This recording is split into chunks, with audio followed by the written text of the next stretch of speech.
How you doing? Vic here with MT Bushcraft. Another tarp setup we're going to have a look at now is this Superlight. I've only got these in recently and I've had a few questions about them. As you can see from the packaging, it's very small. It's 460 grams. That'll fit into a pack, take up a little corner, that's all you need, compared to the 4x4 meter original DD tarp. Has much bigger packaging. There's 19 attachment points on this. One thing about anything that's packed up like this, from tarps to tents to hammocks, once you take it out of the packaging, trying to fold it back up to that size with maybe extra guy lines on it, ridge lines on it, can be hard enough to fit back into the pack. But this is all my guy lines on it and my ridge line, and as you can see, it's a tight fit, but it's in there. Sometimes, like just last weekend, we set up our tarps, we were out, and as soon as we got into our hammocks, I heard the first drops of rain on the tarp. Next morning, rain was gone, wind got up, dried out our tarps, but all our lines were still wet. So sometimes I'll pack up my tarp and leave my guy lines and my ridge line hanging out of the bag so they can dry up a bit more, and when I get them home I just lay them out and dry them out completely. So we'll set this up, we'll have a look at it and see what you think. With these tarps, there's so many different configurations. You can set these up in so many different ways. You don't need trees all the time to set up these tarps. You can set them up on the ground, you can have lean-tos, ridges, all that kind of stuff. So I'm not going to go into loads of different setups. I'm just going to go with the setup that's mainly used when you have your hammock placed underneath your tarp. So here we go.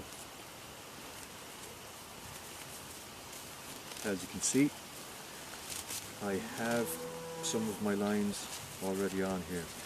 I usually have maybe 4 guy lines on my tarp. If I need any more, if the weather changes or anything like that, I add them at camp. I don't have a whole heap of guy lines on from the start. Easier for packing up and less mess. So straight off, you can feel that this tarp is a much lighter tarp to the original DD tarp. As I said, it's only 360 grams, so much lighter. It feels like a poncho that you might wear, that light. But in bad weather, as I said, the last time we had very bad weather under one of these, it rained all night and I was bone dry the next morning. So they are a great shelter. People ask me about winter time, how these tarps stand up to the weather, and as I said, there's different configurations, but even with the traditional tarp hanging between 2 trees and your hammock underneath, if the weather closes in, you can drop your tarp lower, rise your hammock right up into the apex of your tarp, so that keeps a lot of the weather out. And good tension on it and you're good to go.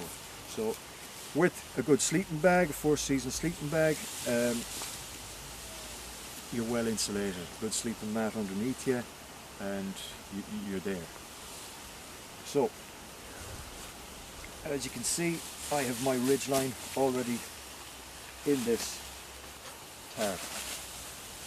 It saves on time. So over to my first attachment point, my tree. So we use the Evink hitch. I'm sure everybody is familiar with that. People who spend a lot of time doing bushcraft, this is the knot they use for their tarp. So I'm not going to go into it. It's a fairly quick knot to do, and it's quick release also, which is very handy. If the weather, as I said, ever comes bad and you want to get out of there pretty quickly, these knots are simple to undo. So we stretch it out over to our second tree, and I'm just going to put a quick tensioner knot on this. So wrap around the tree, around the rope itself, back around the tree, around the ridge line again, underneath, take a bite in the rope, through, and another bite, and that holds it in place. So now we have pretty good tension on that. As Colm showed us earlier, all we have here is a simple prusik knot. So it slides along the guy line and tensions up that tarp. Okay, and on the other side we have exactly the same thing. So 4 loops to the inside, 1 loop to the outside, and you have your tensioner. I like to replace all the guys on tarps and tents with my own paracord. It gets rid of all those little clips and plastic fittings that you usually lose anyway. So with this tarp today, we're just going to have the front open during the day when you're hanging around camp. It's a great thing about these tarps, there's loads of space underneath them.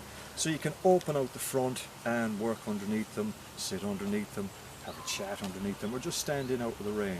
So when it's a ridge, you're protected from the weather.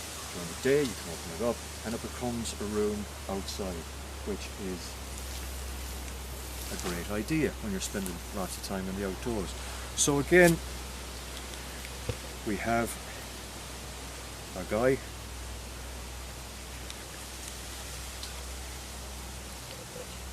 And we take one of our sticks here. So about head high, you know, it depends on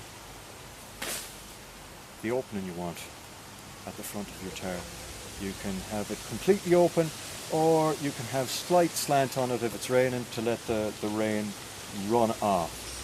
So again, it's just another option. If you're spending a lot of time outdoors and you need an extra room outside to chat, have your cuppa underneath, this is the setup for that occasion. Okay, it's easy adjust. So here we have our stick. So we just again wrap around,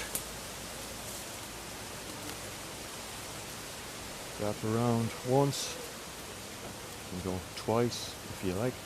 Now, I can peg this out, but just here behind me, I have a tree.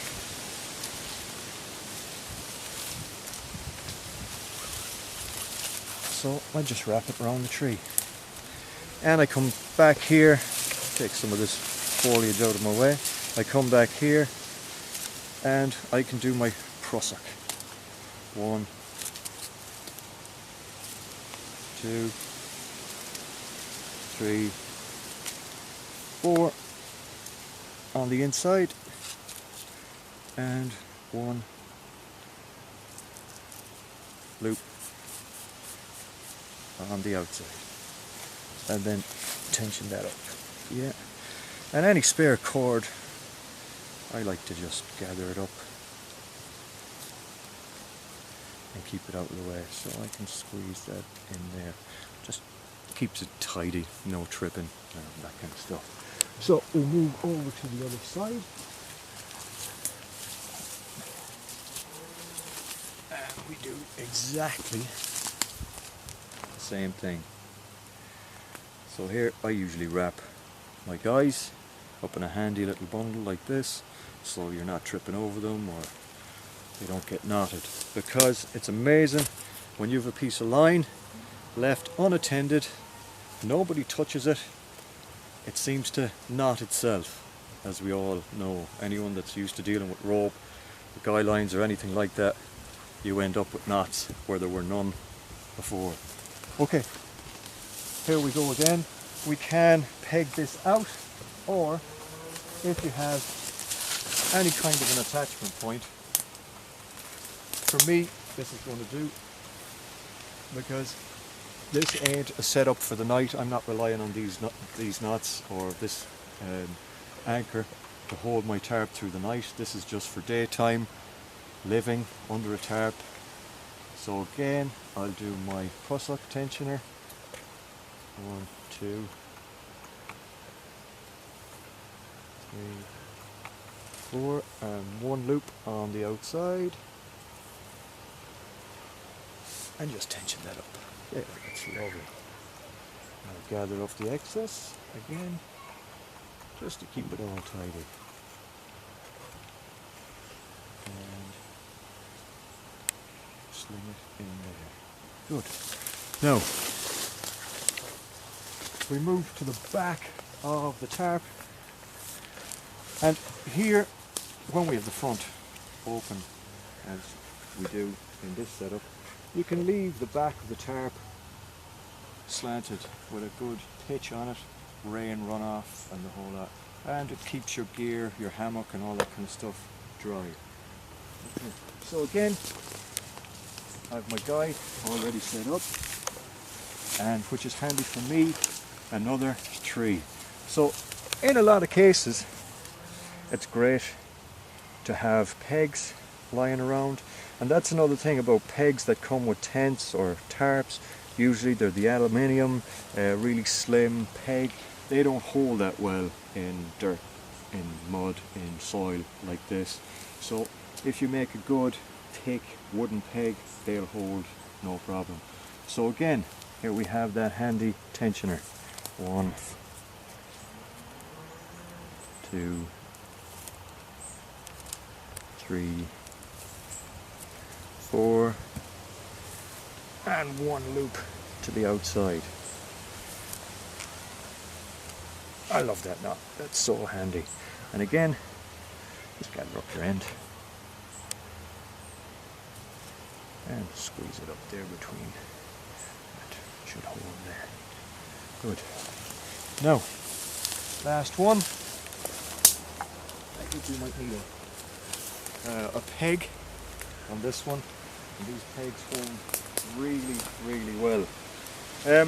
As Colin was saying in an earlier video, a batten is a great thing to have when you're putting these in the ground. Stamping on them ain't a great idea. You'll miss, you'll slip, lots of accidents that way. So, I take my tarp line under a bit of tension. See where I want my peg? Yeah, out here. Yeah, I just batten that in.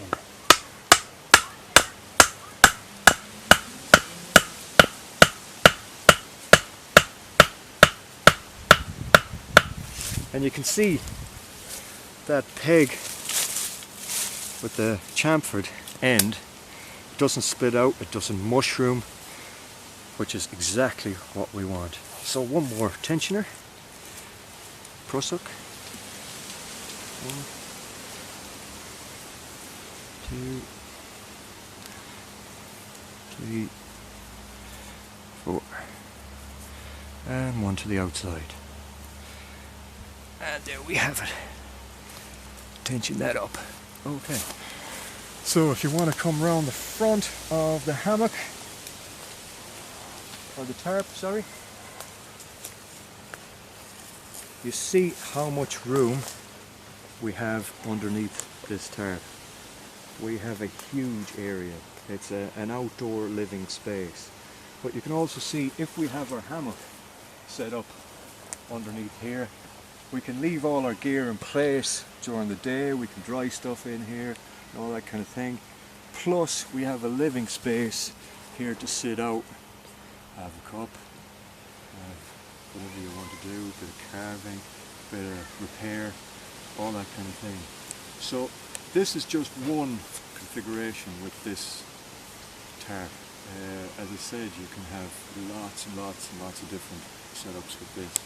But for me, yeah, if you need an outdoor room, an outdoor space, plus something to sleep under, this is the setup for you.